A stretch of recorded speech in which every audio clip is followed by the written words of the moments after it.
Salam alaikum wa rahmatullah et bienvenue dans cette nouvelle vidéo où je vais traiter avec vous la correction de l'exercice numéro 18 du quatrième chapitre, fonction logarithme. L'énoncé de l'exercice, calculer les limites suivantes. Le premier cas, la limite de x au cube moins x plus ln de x quand x tend vers plus l'infini. On a la limite de x au cube moins x quand x tend vers plus l'infini égale la limite de x au cube quand x tend vers plus l'infini, la limite d'une fonction polynomiale et la limite du monôme du plus haut degré. La dernière limite égale à plus l'infini. Et la limite de ln de x quand x tend vers plus l'infini égale à plus l'infini. Alors, par somme, on obtient la limite de x au cube moins x plus ln de x quand x tend vers plus l'infini égale à plus l'infini. Le deuxième cas, calculons la limite suivante. La limite de x au cube moins ln de x quand x tend vers plus l'infini. Le calcul direct de cette limite nous conduit à une forme indéterminée, plus l'infini moins l'infini. Pour l'éviter, on va factoriser par x au cube. Alors on obtient la limite de x au cube multiplié par 1 moins x sur x au cube moins ln x sur x au cube. Ici, on va simplifier par x, donc il nous reste moins 1 sur x au carré. Comme la limite de 1 moins 1 sur x au carré moins ln de x sur x au cube quand x tend vers plus l'infini égale à 1 moins 0 moins 0. Ici, la limite, c'est une limite usuelle égale à 0. Ainsi, la limite égale à 0. Alors, puisque cette limite égale à 1 et la limite de x au cube quand x tend vers plus l'infini égale à plus l'infini, alors par produit, on obtient la limite de x au cube moins ln de x quand x tend vers plus l'infini égale la limite de x au cube multiplié par 1 moins 1 sur x au carré moins ln de x sur x au cube quand x tend vers plus l'infini égale à plus l'infini. Plus l'infini fois 1 égale à plus l'infini. Le troisième cas, calculons la limite suivante. La limite de x fois ln sinus x quand x tend vers 0 à droite. Le calcul direct de cette limite nous conduit à une forme indéterminée, moins l'infini fois 0. Pour l'éviter, on va essayer d'utiliser les limites usuelles. Pour cela, j'ai divisé et multiplié par sinus x. D'autre part, on a la limite de x sur sinus x quand x tend vers 0 à droite égale la limite de 1 sur sinus x divisé par x quand x tend vers 0 à droite. Et cette limite égale à 1 sur 1, c'est-à-dire le nombre 1. On pose t égale sinus x. Alors, si x tend vers 0 à droite, cela signifie que t tend vers 0 à droite. Par suite, la limite de sinus x fois ln sinus x quand x tend vers 0 à droite égale la limite de t fois ln t quand t tend vers 0 à droite. C'est une limite usuelle égale à 0. Alors, par produit, on obtient la limite de x sur sinus x fois sinus x fois ln sinus x quand x tend vers 0 à droite égale 1 fois 0, c'est-à-dire égal à 0. Il en résulte que la limite de x fois ln sinus x quand x tend vers 0 à droite égale à 0. La quatrième limite, calculons la limite suivante, la limite de ln cosinus x sur x au carré quand x tend vers 0. Toujours le calcul direct nous conduit à une forme indéterminée, 0 sur 0. Pour l'éviter, on va essayer de trouver les limites usuelles. Pour cela, j'ai divisé et multiplié par cosinus x moins 1. Alors, on pose t égale cosinus x. Donc, si x tend vers 0, alors t tend vers 1. Par suite, la limite de ln cosinus x divisé par cosinus x moins 1 quand x tend vers 0 égale la limite de ln t divisé par t moins 1 quand t tend vers 1, c'est une limite usuelle, égale à 1. D'autre part, la limite de cosinus x moins 1 tout divisé par x au carré quand x tend vers 0 égale la limite de moins 1 fois 1 moins cosinus x divisé par x au carré quand x tend vers 0. J'ai factorisé ici par le nombre moins 1. Cette limite, c'est une limite usuelle, égale à 1 demi fois ce moins égale à moins 1 demi.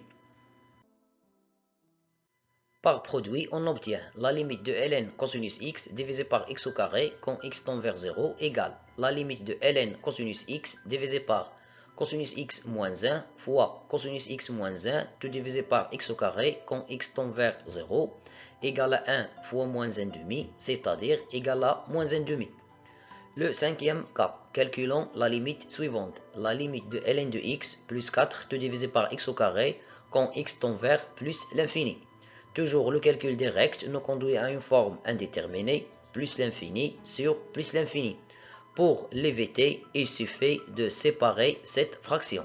Alors on obtient la limite de ln de x sur x au carré plus 4 sur x au carré quand x tend vers plus l'infini égale à 0 plus 0, la limite ici 0, ainsi la limite c'est 0. Cela signifie que la limite cherchée, c'est-à-dire la limite de ln de x plus 4 tout divisé par x au carré quand x tend vers plus l'infini, égale à 0. Le cas suivant, calculons la limite suivante, la limite de ln de x plus 1 divisé par ln de x moins 1 quand x tend vers plus l'infini. Le calcul direct nous donne une forme indéterminée, plus l'infini sur plus l'infini. Pour l'éviter, premièrement, on va factoriser l'intérieur de ln par x. Alors, on obtient la limite de ln de x multiplié par 1 plus 1 sur x divisé par ln de x multiplié par 1 moins 1 sur x. Après, on va appliquer la propriété ln a fois b égale ln a plus ln b. Même chose se répète au dénominateur. L'étape suivante, on va factoriser par ln de x, donc on obtient la limite de ln de x multiplié par 1 plus ln de 1 plus 1 sur x divisé par ln de x. Et tout divisé par ln de x fois 1 plus ln 1 moins 1 sur x, tout divisé par ln de x. La simplification par ln de x, donc il nous reste cette limite. Après le calcul direct, on sait que la limite de 1 plus 1 sur x quand x tend vers plus l'infini égale à 1 plus 0, c'est-à-dire égale à 1. Cela implique que la limite de 1 plus, la limite de ln de 1 plus 1 sur x quand x tend vers plus l'infini égale ln de 1, c'est-à-dire égale à 0. D'autre part, la limite de ln de x quand x tend vers plus l'infini égale à plus l'infini.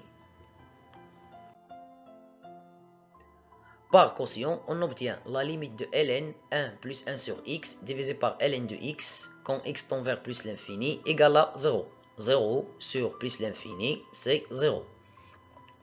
Par somme, on obtient la limite de 1 plus ln de 1 plus 1 sur x divisé par ln de x quand x tend vers plus l'infini égale à 1 plus 0, c'est-à-dire égale à 1. Ainsi, la limite de 1 moins 1 sur x quand x tend vers plus l'infini égale à 1 moins 0, c'est-à-dire égale à 1. Cela implique que la limite de ln 1 moins 1 sur x quand x tend vers plus l'infini égale ln de 1, c'est-à-dire égale à 0. Alors, par quotient, on obtient la limite de ln 1 moins 1 sur x divisé par ln de x quand x tend vers plus l'infini égale à 0. 0 sur plus l'infini égale à 0. Par somme, on obtient la limite de 1 plus ln 1 moins 1 sur x divisé par ln de x quand x tend vers plus l'infini égale à 1 plus 0, c'est-à-dire égale à 1. Par quotient, on obtient la limite de 1 plus ln 1 plus 1 sur x divisé par ln de x, tout divisé par 1 plus ln 1 moins 1 sur x divisé par ln de x égale 1 sur 1, c'est-à-dire égale à 1. Et l'on résulte que la limite cherchée, c'est-à-dire la limite de ln de x plus 1 divisé par ln de x moins 1 quand x tend vers plus l'infini égale à 1. Le cas suivant, la limite de x ln 1 moins 2 sur x quand x tend vers 0 à gauche. Tout d'abord, le calcul direct. Le calcul direct ici nous conduit à une forme indéterminée. Plus l'infini, alors l'intérieur de ln tend vers plus l'infini. C'est-à-dire que ln 1 moins 2 sur x tend vers plus l'infini, x tend vers 0 à gauche, 0 fois l'infini, c'est une forme indéterminée. Alors, comme première étape, on va mettre au même dénominateur, à l'intérieur de ln, on obtient x moins 2, tout divisé par x. Après, on va factoriser le numérateur par moins 1. On obtient moins, entre parenthèses, 2 moins x. Je déplace moins 1 vers le dénominateur, j'obtiens 2 moins x divisé par, ou bien tout divisé par, moins x. Les deux expressions moins x et 2 moins x sont positives à gauche de 0. Donc on a le droit d'utiliser la propriété ln(a) sur b égale ln(a) moins ln(b). L'étape suivante, le développement. Alors on obtient la limite de x, ln2 moins x ln2 moins x quand x tend vers 0 à gauche. La limite de x fois ln de 2 moins x quand x tend vers 0 à gauche égale 0 fois ln de 2 égale 0, le calcul direct. Et la limite de moins x fois ln moins x quand x tend vers 0 à gauche égale la limite de t fois ln t quand t tend vers 0 à droite. Cette limite, c'est une limite usuelle égale à 0. On a posé t égale à moins x. Donc, quand x tend vers 0 à gauche, cela veut dire que t tend vers 0 à droite. Par somme, on obtient la limite de x fois ln de moins x ln de moins x quand x tend vers 0 à gauche égale 0 plus 0, c'est-à-dire égal à 0. Et l'on résulte que la limite cherchée, c'est-à-dire la limite de x fois ln 1 moins 2 sur x quand x tend vers 0 à gauche égale la limite de x fois ln 2 moins x ln moins x quand x tend vers 0 à gauche égale à 0. Finalement, je vous remercie pour votre attention et à la vidéo prochaine, Inch'Allah.